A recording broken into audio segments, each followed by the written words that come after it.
This removes even years of burnt-on residue from a frying pan in just 5 minutes. Stop wasting time scrubbing for hours with steel wool and spending money on expensive cleaners that often fail to deliver.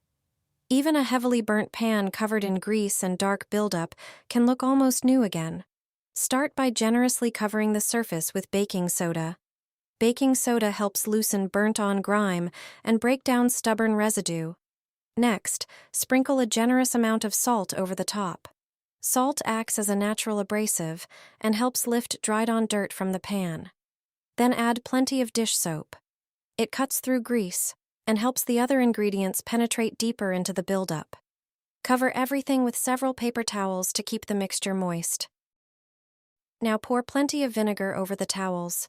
Vinegar helps dissolve deposits, soften burnt residue, and boost the effectiveness of the other ingredients. As the ingredients work together, they begin to break down layers of grease and stubborn buildup that would normally require extensive scrubbing and much more effort to remove.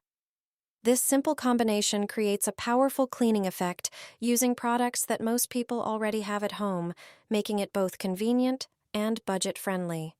Let the mixture sit for a while so it can work on the accumulated grime. After that, remove the paper towels and you'll notice the residue comes off much more easily. In many cases, just a few wipes with a sponge or cloth are enough to remove what once seemed impossible to clean. No expensive products and no exhausting scrubbing required.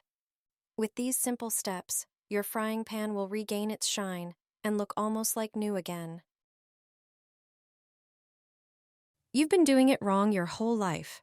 Never grab a sponge right away. Instead, take a piece of parchment paper and wrap it around a cutting board. Press the board against the ketchup and gently sweep it into one spot. No scrubbing, no smears. The ketchup disappears, and your countertop is clean in seconds. Turn a simple kitchen towel into something special. Fold the towel in half along the longer side.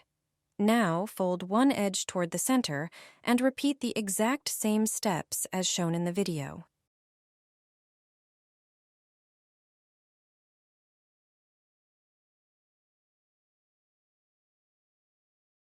Do the same with the other edge. Next, gently pull out the middle strips and finally flip the towel inside out. That's how you create a bread basket from a kitchen towel. How to freeze bread properly? You might not realize how many mistakes you're making when it comes to freezing bread. Often we buy too much, and before we can finish it, it starts to mold. The solution is freezing, but doing it the right way matters.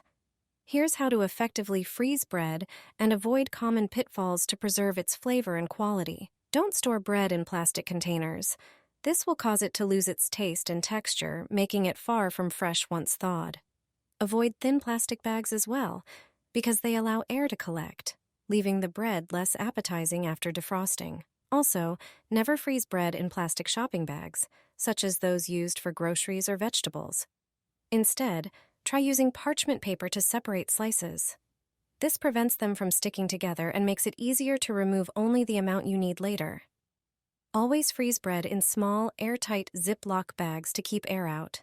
Use the top freezer drawer for bread storage, as it tends to be less cold and more convenient.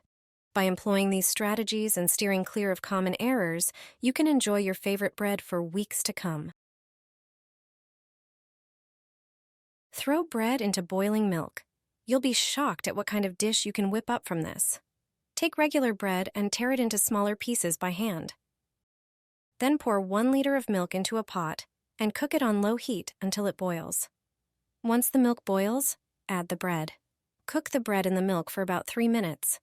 Then, using tongs, remove the bread and place it in a bowl. The remaining milk in the pot won't be needed anymore. Let the bread cool slightly. In the meantime, prepare an egg mixture. Crack 3 eggs into a bowl and add some spices. Use a mixer to beat the eggs into a thick foam. Add this egg mixture to the bowl with the bread and mix again until you achieve a fairly smooth consistency. Then pour the mixture into a round buttered baking pan. Place it in the oven for 10 minutes at 200 degrees. After that time, take out the base and move on to the next step of the recipe. Spread tomato sauce over the base, then add grated cheese. The next ingredient is salami, Lay the salami slices over the cheese. You can also add your favorite vegetables. I used corn, mushrooms, and bell peppers.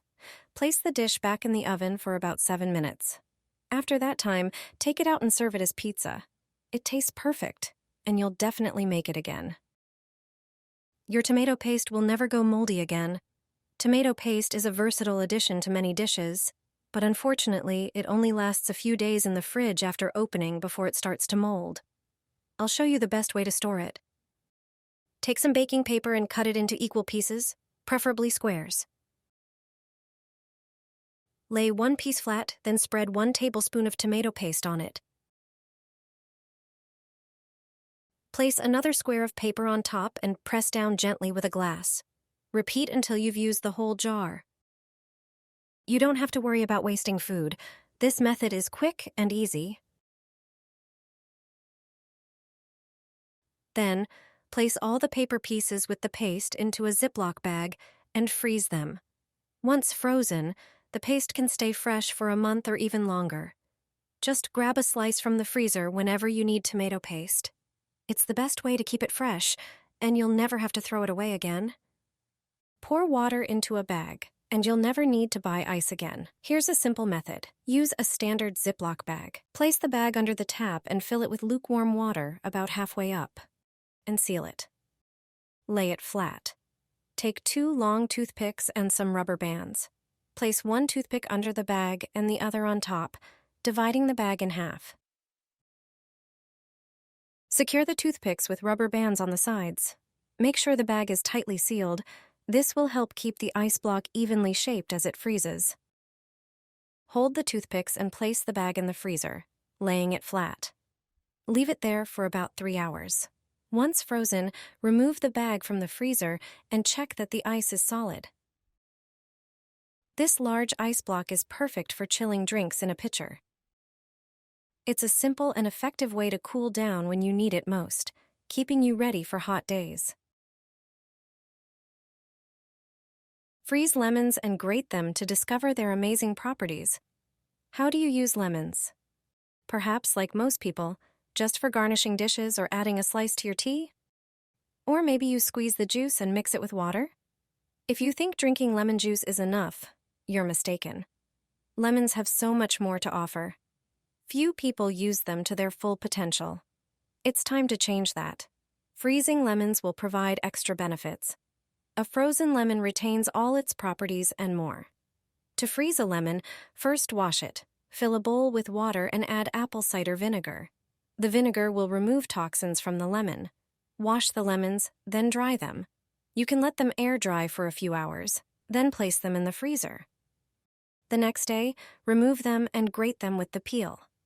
Lemon peel boosts the immune system, fights inflammation, cleanses the kidneys, detoxifies the liver, regulates blood pressure, eases depression symptoms, helps fight cancer, and prevents asthma.